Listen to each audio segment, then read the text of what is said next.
Caríssimos irmãos e irmãs, paz e alegria no Senhor vivo e ressuscitado, neste Deus que nos traz a paz e a esperança. Que a graça de nosso Senhor Jesus Cristo, o amor do Pai e a comunhão do Espírito Santo esteja convosco e com toda a vossa família. Hoje rezaríamos o 14º domingo do tempo comum deste ano B.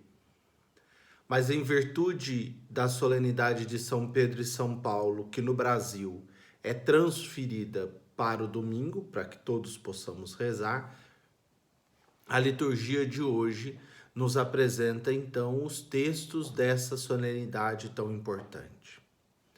Podíamos nos perguntar, ambos foram mortos juntos, Pedro e Paulo, por isso todos são celebrados no dia 29 de junho? Muitos dados históricos já nos provam que Pedro possivelmente morreu em 64 e Paulo morreu em 67. Ambos na década de 60 e ambos morreram em Roma.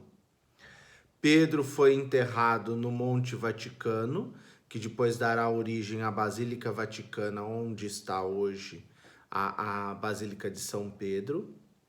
E Paulo foi enterrado na Via Ostiense, uma via de saída de Roma, fora dos muros, que era o normal de ser enterrado fora dos muros. Pedro só foi enterrado dentro dos muros porque, com certeza, foi enterrado numa comunidade, num protótipo de igreja cristã que foi ali feito.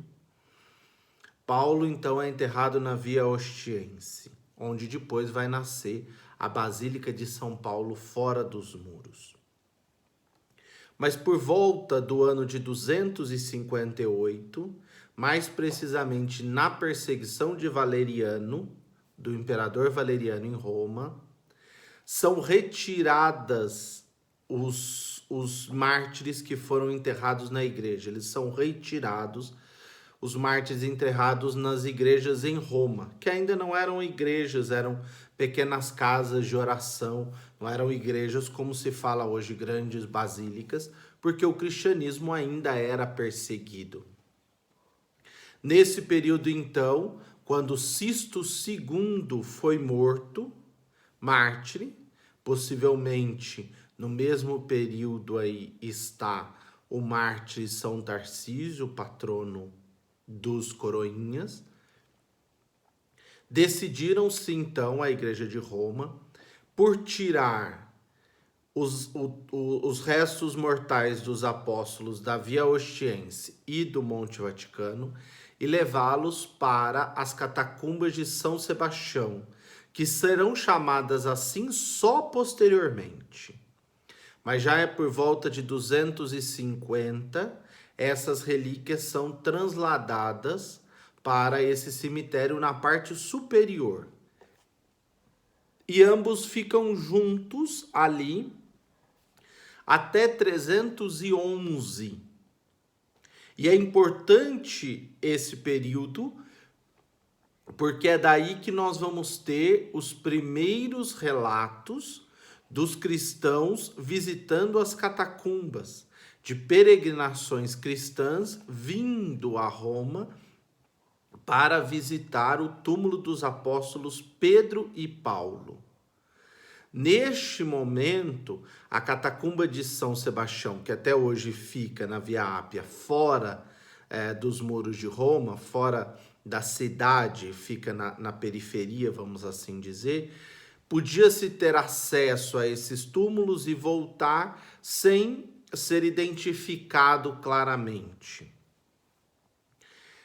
Até 311, então, por volta de 60 anos, Pedro e Paulo ficaram enterrados um ao lado do outro. No dia 29 de junho de 311, estes corpos, ou os restos mortais de Pedro e Paulo, retornam aos lugares de origem. Pedro, à Basílica, ao Monte Vaticano, que depois vai dar origem à Basílica de Constantino, que é a primeira Basílica de São Pedro, e Paulo, ao que depois será construído a Basílica de São Paulo. Deste ano 311 para frente, nunca mais a festa dos apóstolos foi celebrada separada. Por mais que na cultura popular há uma ideia de que dia 29 é dia de São Pedro, sempre se celebram os dois mártires nesse dia, Pedro e Paulo. Eles são celebrados juntos desde 311. Nunca mais se ouviu notícia de uma memória litúrgica separada dos dois, até para fazer memória dessa transladação para os antigos cemitérios. Vamos à liturgia de hoje. A primeira leitura tirada de Atos, capítulo 12, versículos de 1 a 11. Nos narra a prisão de Pedro e a libertação miraculosa. Mas há um detalhe interessante. Herodes, vindo aí desta mesma tradição herodiana que foi daquele que Jesus nasceu, esse Herodes é filho dele. Herodes manda prender Tiago, o irmão de João, e o mata. Depois mata a decepa, né? a espada, né? Decepou o pescoço. Depois manda prender a Pedro, porque isso lhe trouxe popularidade, isso lhe fez bem. Herodes percebe que o seu governo vai caminhar bem, porque ele está exterminando estes cristãos ou estes seguidores de Cristo. Só que ele não conta com a ação de Deus. Aquele que não crê, meus irmãos e irmãs, não compreende o que é a ação de Deus, o que é a presença de Deus. Acharam que matando a Tiago iriam exterminar o cristianismo. Por isso decidiram fazer o mesmo com Pedro. Mas não conseguem isso. Pedro é preso e muito bem preso. Mas o que é interessante em Lucas é que Lucas coloca a prisão de Pedro no mesmo dia que Jesus também foi preso, o dia dos pães ázimos. Ou seja, Lucas aproxima o cristão do Cristo. Isso vai ser importantíssimo para que nós compreendamos que não pertencemos ao povo da antiga aliança. Nós somos um povo de uma nova aliança. O povo que segue o Messias Jesus Cristo. O povo que se coloca no caminho desse Senhor. Sendo assim, Pedro está guardado por várias juntas de soldados, preso com correntes. Só que o salmo de hoje nos diz, no verso 8, o anjo do Senhor vem acampar ao redor do que o temem e o salva. Provai e vede quão suave é o Senhor. Feliz o homem que tem nele o seu refúgio. Pedro confia no Senhor. Ele não entende, vocês podem questionar. Ele vê o anjo, mas ele não compreende. A fé nem sempre é compreensão intelectual. Nós temos a mania de achar que tudo é preciso entender primeiro para depois crer. Não. A fé é uma obediência ao Senhor. E Pedro mostra que tem fé porque ele reconhece a presença do anjo. Ele reconhece esse Deus que passa na vida dele. Quantas vezes você, eu, já não reconhecemos essa presença de Deus e dissemos assim, nossa, Deus mandou um anjo para cuidar de mim. Pedro reconhece e por isso obedece. As correntes caem, ele calça a sandália, ele cinge o rim para a batalha, ou seja, ele está saindo para a guerra. Ele não está sendo salvo simplesmente porque ele é melhor do que os outros. Ele está sendo salvo exatamente porque ele precisa se colocar a caminho. Ele precisa conduzir esta igreja. Cinge os rins, veste a sandália, porque podia sair de qualquer jeito, não. Veste a sandália, cinge os rins, põe a cinta nos rins para a batalha, põe a capa e sai. Precisamos estar sempre preparados. Não vamos de qualquer jeito. Precisamos seguir o Senhor com decisão e com coragem. E Pedro sai, seguindo esse Senhor que o conduz afora, e lá fora ele cai em si e diz: agora eu sei que o Senhor enviou o seu anjo para me libertar do poder de Herodes e de tudo o que o povo judeu esperava. Ou seja, meus irmãos e irmãs, aqui tem muito mais do que uma exclamação de fé. Aqui tem a marca fundante que vai nos aparecer no evangelho de hoje, Mateus 16, de 13 a 19. Pedro precisa relembrar o que ele mesmo disse a Jesus. Quando Jesus perguntou a ele, quem dizem ou perguntou a todos os discípulos, quem dizem os homens que eu sou? Eles vão dizer, alguns dizem que é João Batista, outros que é Elias, outros que é Jeremias ou algum dos profetas. Jesus não acolhe. Jesus não é um profeta. Por isso que os islâmicos estão errados. Jesus não é um profeta. Jesus é o profeta. Tanto que é perguntado a João Batista, você é o profeta? E ele vai dizer, não, eu não sou o profeta nem o Messias. Eu falo em nome de Deus, mas eu vim preparar o caminho do profeta. A profecia tinha cessado em Malaquias. Malaquias é uma profecia muito bonita e muito forte. Cessam-se as oferendas, Deus não ouve mais o povo, porque o povo se afastou de Deus. E vai surgir aquele que, como profeta, viu o Senhor, anunciou a vinda dele e batizou nas águas do Jordão.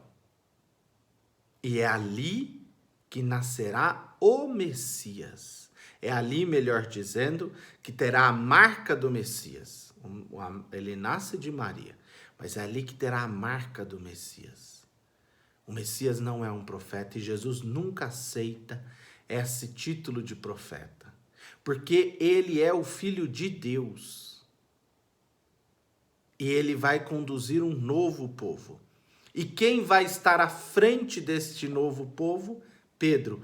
Por isso que o Pedro, da primeira leitura, precisa se relembrar, ou precisa se lembrar da sua resposta. Ele mesmo diz, quando Jesus pergunta a eles, e vós? Eles, os judeus, quem me dizem que eu sou? Acham que é João Batista, Jeremias, Elias, ou um dos judeus da tradição. E vós, que sois os meus discípulos? Quem dizeis que eu sou? Nós já estamos do meio para o fim do Evangelho de Mateus. Quem? Quem vocês percebem? Eu sou essa raiz judaica que vem por tradição? E Pedro vai dizer, não, não é. Você é o Senhor. Você é o Messias. Você é o Filho do Deus vivo. Você é aquele que veio e que nós esperávamos. Você é aquele que Moisés anunciou. Este é o Senhor que nos dá a vida. E este Messias precisa de um povo. E este povo somos nós que somos conduzidos por Pedro. Conduzidos por Pedro para quê? Para encontrarmos o Senhor. Pertencemos a essa grande assembleia. O Papa não é um governante, um príncipe, um rei. O Papa é aquele que nos fortalece, nos solidifica nessa unidade ao Senhor. É aquele que nos conduz, que conduz a igreja a essa unidade. A unidade em torno dele, Papa, não. Em torno do Senhor. Nós precisamos descobrir o Senhor, meus irmãos e irmãs.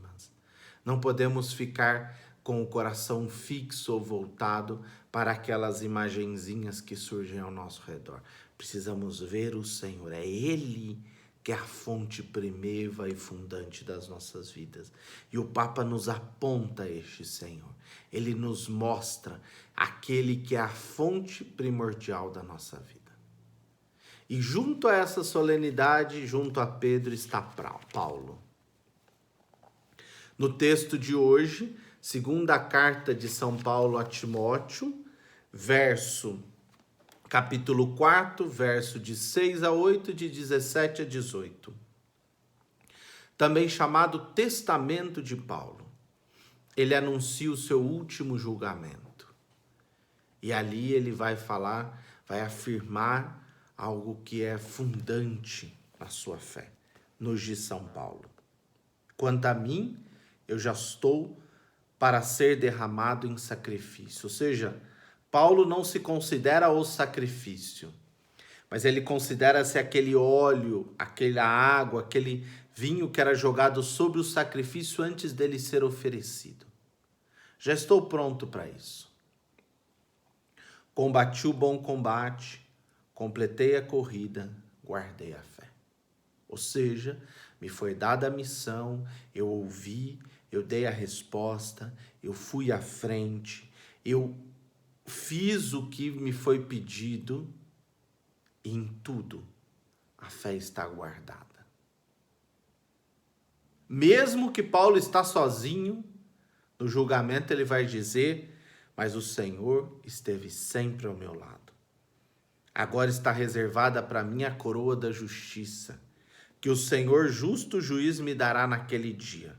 E não somente a mim, mas também a todos os que esperam com amor a manifestação gloriosa do Senhor. Ou seja, todos os que confiam, os que esperam, os que buscam esse Senhor.